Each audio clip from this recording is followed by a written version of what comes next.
नमस्कार दोस्तों, स्वागत है आपका साइट फॉर वर्ल्ड के ऑफिशियल लर्निंग प्लेटफॉर्म पर, जहां स्टूडेंट्स और जॉब सीकर्स के लिए करियर, टेक्नोलॉजी और प्लेसमेंट से जुड़ी इंडस्ट्री ओरिएंटेड और प्रैक्टिकल नॉलेज दी जाती है। अगर आप अपनी स्किल्स को नेक्स्ट लेवल तक ले जाना चाहते हैं, तो आप बिल्कुल सही जगह पर आए हो। चलिए शुरू करते हैं आज का इम्पोर्टेंट सेशन। नमस्ते स्टूडेंट्स। आज का टॉपिक है MEAN stack from interview to production.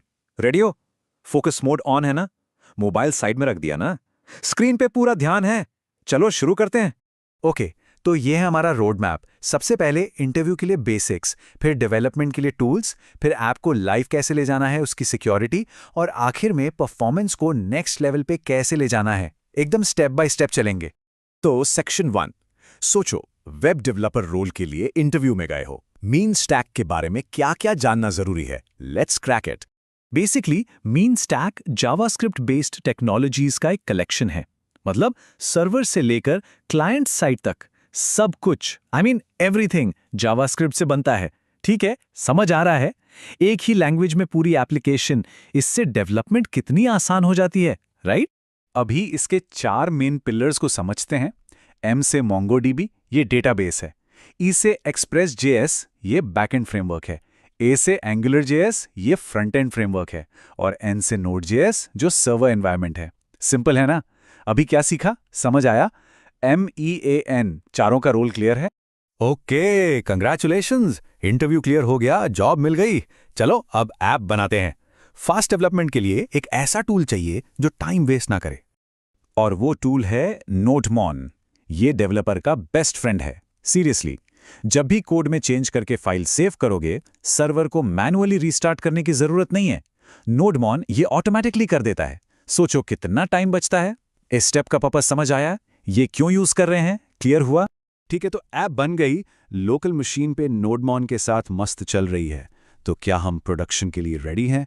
सोचो, अगर इंटरव्यू में पूछा गया तो बता पाओगे कि डेवलपमेंट टूल और प्रोडक्शन टूल में क्या फर्क है?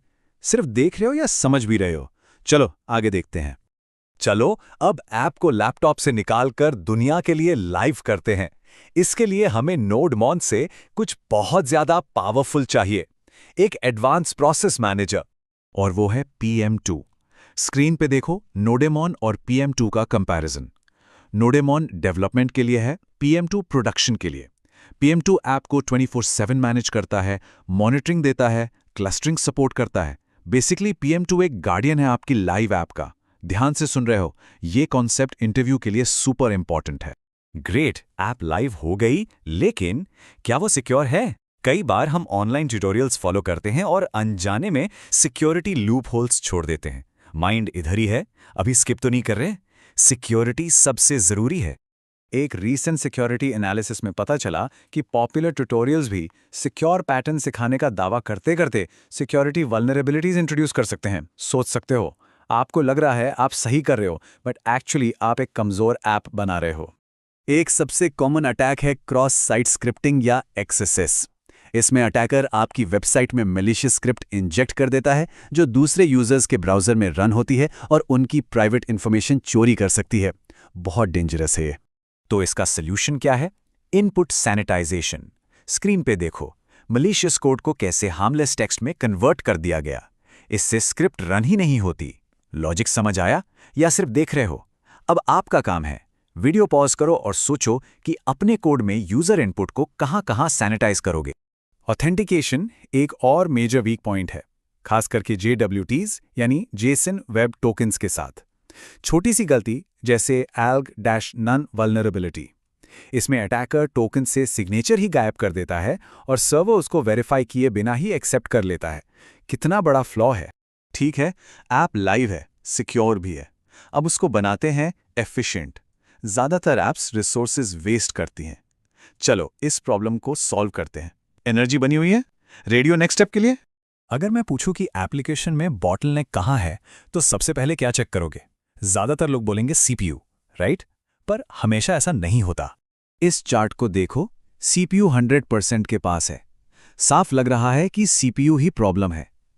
लेकिन रिसर्च ने बताया कि असली बॉटलनेक तो एक दूसरी सर्विस का डिस्क IO था, जो इस चार्ट में दिख ही नहीं रहा। सिर्फ देख रहे हो या समझ भी रहे हो? रियल बॉटलनेक फाइंड करना कितना क्रिटिकल है, ये क्लाइंट के सामने प्रेजेंटेशन देना हो तो एक्सप्लेन कर पाओगे?